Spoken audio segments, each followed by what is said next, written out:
बिस्मिल्लाहिर्रहमानिर्रहीम। अस्सलाम वालेकुम नाज़रीन, उम्मीद और दुआ करता हूँ कि आप लोग जहाँ जहाँ पर होंगे खैर वाफियत से होंगे। मैंने इस ब्लॉग के अंदर दो तीन स्टोरीज जो आज की अब तक की बड़ी स्टोरीज हैं मेरे नज़दीक। एक तो अली अमीन गंडापुर साहब आज इस्लामाबाद हाई कोर्ट में पेश हुए।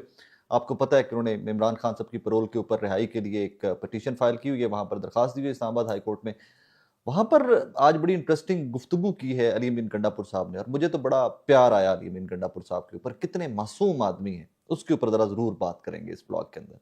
फिर पाकिस्तान और हिंदुस्तान के अंदर अकलीतों का मैं थोड़ा सा कंपैरिजन रखना चाहूँगा। बिकॉज 1947 में जब पाकिस्तान बना तो उसकी ज़रूरत क्या थी, हम हर गुजरते दिन हमें उसका शिद्दत से एहसास होता जा रहा है।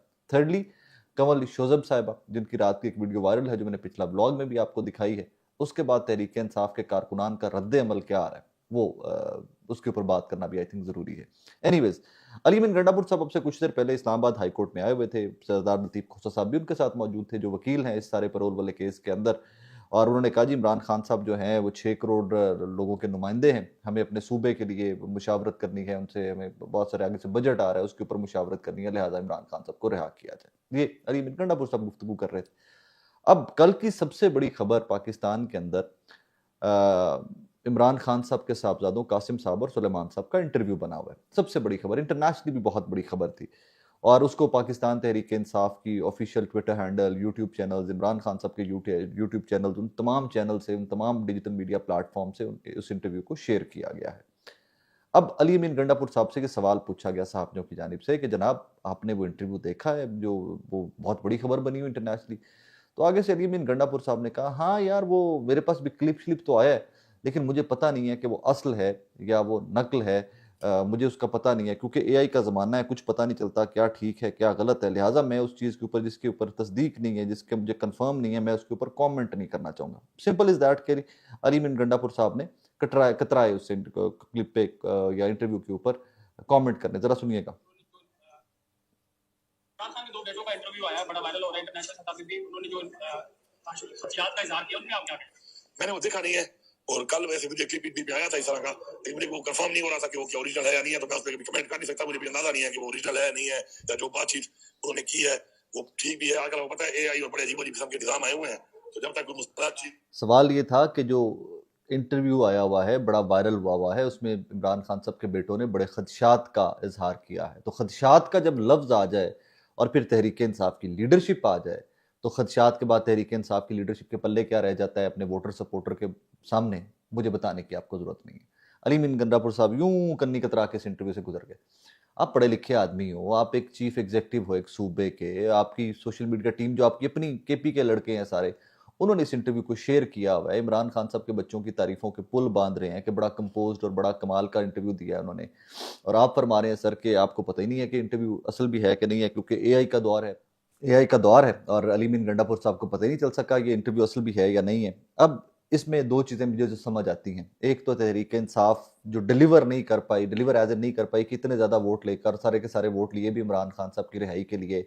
100 के करीब नेशनल असम्बली की सीट्स, खैबर पख्तूनख्वा की हुकूमत, 108-10 के करीब पंजाब असम्बली के अंदर सीट्स सूबाई, और फिर भी इमरान खान साहब की रिहाई के लिए अगर उनके बच्चों को जो कि गैर सियासी हैं, जिनका पाकिस्तान की सियासत से कोई लेना देना नहीं, जो कि पाकिस्तान में रहते नहीं हैं, उनको फ्रंट फुट पे आके लड़ना पड़े, तो आई थिंक तहरीक इंसाफ का इस इंटरव्यू को भी डिसोन करना ही बनता है ना। सारा ही बनता है कि ये इंटरव्यू हमें पता ही नहीं असली है कि जाली, इनका यही बनता है। और इसके ऊपर क्या कमेंट करें कि यार we gave up, we couldn't perform, हम नहीं कर सके, हम डिलीवर नहीं कर सके।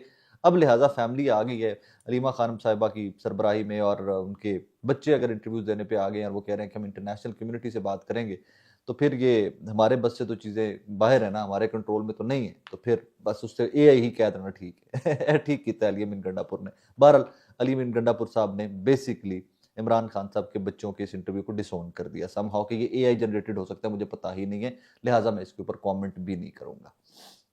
आगे बढ़ते हैं। कर्नल सूफिया कुरैशी साहिबा, एक देखिए, let's be honest about it, बात वो जरा खुल के की जानी चाहिए, जिसकी दलील, जिसकी मंतक अक्ल माने, उसके ऊपर बात की जानी चाहिए। फौजी अफसर किसी भी मुल्क का हो, फौजी किसी भी मुल्क का हो, उस कौम का वो फख्र होता है।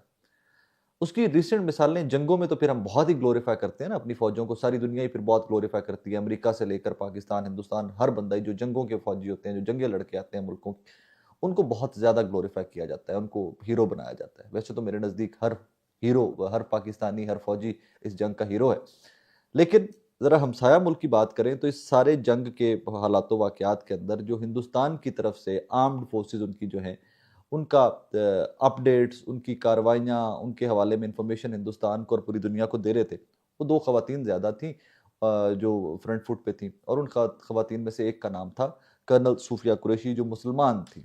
और वो बहुत डिस्कस हुई पूरी दुनिया के अंदर कि हिंदुस्तान ने एक पैगाम ऐसा दिया था कि एक मुसलमान खातून को आगे उन्होंने किया अपनी तर्जुमानी के लिए, अपनी आर्म्ड फोर्सेस के लिए, बहुत अच्छा लगा, अच्छी बात भी थी।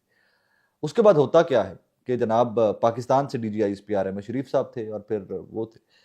अब इस सारे मामले के अंदर उन्हीं कर्नल सूफिया कुरैशी को, कि जो हिंदुस्तान की नुमाइंदगी कर रही थी दुनिया के अंदर, उनकी अफवाज की नुमाइंदगी कर रही थी, और बीजेपी के एक सीनियर मिनिस्टर हैं, मध्य प्रदेश के वजीर हैं विजय शाह, उन्होंने भारतीय फौज की जानिब से पाकिस्तान के खिलाफ शुरू किए गए ऑपरेशन सिंदूर की तफसीलात से मीडिया को आगाह करने वाली मुस्लिम फौजी कर्नल सूफिया कुरैशी को ही दहशतगर्दों की सफ में ला खड़ा कर दिया। उन्होंने ये बयान दिया है। बीजेपी के रहनुमा मुसलमान के खिलाफ नफरत अंगेज बयान के बाद एक नई बहस छिड़ गई है और कांग्रेस रहनुमाओं ने भारतीय जनता पार्टी के वजीर से फौरी मुस्ताफी होने का मुतालबा कर दिया है। भारतीय फौज की कर्नल सूफिया कुरैशी ने ऑपरेशन सिंदूर की तफसीलात बताते हुए पाक फौज की जवाबी कार्रवाइयों में भारत को पहुंचने वाले नुकसानात की तफसीलात से मीडिया को आगाह किया था। इसको लेकर उन्होंने जनाब अपनी हुकूमत की ऑब्वियसली उन्होंने नाकामियां भी वो तस्लीम करनी थी। इस पे विजय शाह का कहना था कि दहशतगर्दों ने हमारे हिंदू भाइयों को कपड़े उतार कर कत्ल किया। वजीर आज़म नरेंद्र मोदी ने इसके जवाब में दहशतगर्दों की बहन को ही आर्मी के जहाज में इनके घरों पर हमला करने के लिए भेजा। दहशतगर्दों ने हमारी बहन को बेवा किया, इसलिए मोदी ने इन दहशतगर्दों की कम्युनिटी से ताल्लुक रखने वाली बहनों को उन्हें सबक सिखाने के लिए भेजा। सूफिया कुरैशी साहबा की बात कर रहे हैं, और इसमें हिंदुस्तान के अंदर एक नया वावेला खड़ा हुआ है। कांग्रेस कह रही है जनाब रिजाइन कर दीजिए, और फिर पाकिस्तान के अंदर भी एक हमारी माइनॉरिटी है, क्रिश्चियन भाई हमारे, उनके एक पायलट हैं, उन पायलट ने क्या परफॉर्म किया कामरान मसीह ने, और कैसे वो पूरी कौम की आंख का तारा है। कंपैरिजन अपने आप दोनों सामने रख लीजिए। आपको मैं एक चीज़ पे I have to say that कि पाकिस्तान के अंदर भी कमियां कोताहियां बहुत हैं अभी। एट टाइम्स माइनॉरिटीज़ के साथ अनफेयर हो जाते हैं। पाकिस्तान के अंदर भी मामलात बहुत अच्छे नहीं होते। एट टाइम्स बहुत ज़्यादतियाँ हमारे मुसलमान भाई भी कर जाते हैं, मेजॉरिटी जो है वो चढ़ जाती है एट टाइम माइनॉरिटीज़ के ऊपर। लेकिन इस एक्सट्रीम तक कि आप अपने नेशनल हीरोज़ को यूँ तजलील करें उनकी, ये मुमकिन नहीं है। पाकिस्तान के बॉर्डर्स के अंदर कम से कम मुमकिन नहीं है। मैंने एडमिट किया कि यहाँ पर कमियाँ कोताहियाँ हैं, हमें ठीक बहुत कुछ करने की ज़रूरत है। हमारे हिंदू भाई, हमारे सिख, हमारे क्रिश्चियंस, हमें बहुत कुछ ठीक करने की ज़रूरत है इस मुल्क के अंदर भी। लेकिन वो हालात नहीं है जो हिंदुस्तान के अंदर है। वो खातून जो आपकी नेशनल हीरो होनी चाहिए थी, जिसने, क्योंकि मैं I would be very honest, मुझे ज़ाती तौर पे लगता है कि जब when it comes to the आपके नेशनल बॉर्डर्स, नेशनल टेरिटरी और आपके उन सारे मामलात के अंदर जब आप कौमियत का मामला आ जाता है, कौमों का मामला आ जाता है, तो मज़हब नहीं होने चाहिए at that time. Hindu, Sikh, ईसाई पाकिस्तान के साथ सारे लड़े हैं यार। इसी तरह जो वहाँ पर मुसलमान थे, उन्होंने हिंदुओं के अपने अपने मुल्क की जंग लड़ रहे थे ना, वो तो अपने बॉर्डर्स की जंग लड़ रहे थे। सो यहाँ से आपको आइडिया हो जाना चाहिए कि पाकिस्तान किस कदर ज़रूरी था 1947 में, और किस कदर बड़ा एहसान है अल्लाह पाक का हम पे कि हमें उस माइंडसेट, बीजेपी हिंदुत्व माइंडसेट, उस आरएसएस के माइंडसेट के साथ ज़िंदा नहीं रहना पड़ रहा। हम अपनी खुली फिजाओं के अंदर सांस ले रहे हैं, अपनी मर्जी से ज़िंदगी गुजार रहे हैं। और यस, कमियां कोताहियां जो हैं पाकिस्तान के अंदर भी माइनॉरिटीज़ को लेकर, इस तरह के मामलात के बाद हमें उनके ऊपर खुलकर बात करनी चाहिए। हमें दुनिया को पॉजिटिव मिसालें देनी चाहिए, and we need to fix those problems. जहाँ जहाँ पर इशूज़ हैं, we need to fix those problems. Anyways, आगे बढ़िए। अली अमीन गंडापुर साहब का इंटरव्यू तो आपने देख लिया, उनकी तो वो सुन लिया आपने गुफ्तगू की जनाब। उनको तो पता ही नहीं है कि एआई जनरेटेड है कि नहीं है। कमल शोजब साहिबा की एक वीडियो रात को मैंने लगाई थी, और वो वीडियो आपने पिछले ब्लॉग में देखी भी होगी कि वो अलीमा खानम साहिबा के लत्ते ले रही हैं। अब पाकिस्तान तहरीक इंसाफ का डिजिटल मीडिया एक्टिविस्ट और जो वर्कर है, वो बड़ा सीख पाया इस सारे मामले के ऊपर, बड़ा सीख पाया। उन्होंने कमल शोजब साहिबा की तशबीह दे दी है जनाब शेर अफजल मरवत साहब के साथ। Excuse me. वो कहते हैं कि जिस तरह मरवत साहब थे, उसी तरह कमल शोजब साहिबा भी हैं, और कमल शोजब साहिबा ने बड़ी ज़्यादती की है इस तरह का इंटरव्यू दे के। आप होती कौन हैं कि आप अलीमा खानम साहिबा के बारे में इस तरह का इंटरव्यू दें। अब इसमें दो तीन चीज़ें, अब बार बार वो इमरान खान साहब के इंटरव्यूज़ और वो जो बच्चों के इंटरव्यूज़ हैं, वो सारे की सारी शेयर कर रही हैं। अभी तक 1,61,000 लोगों ने उनका जवाब देखा है, जो उन्होंने जवाब दिया था, और मैंने कल आपके सामने पढ़ के रखा था, और 2,000 लोगों ने इसके ऊपर कमेंट किया। सिर्फ एक्स के ऊपर, सिर्फ ट्विटर के ऊपर 2000 लोगों ने कमेंट किया और 2000 में से 99.99% जो है वो मोहतरमा कमल शोजब साहिबा के खिलाफ है। बाकी फिर जिन लोगों ने ये क्लिप लगा कर फैलाया है और उसके ऊपर जो अल्फाज का जो चुनाव रखा है, मैं उसके ऊपर ज़्यादा बात नहीं करूँगा।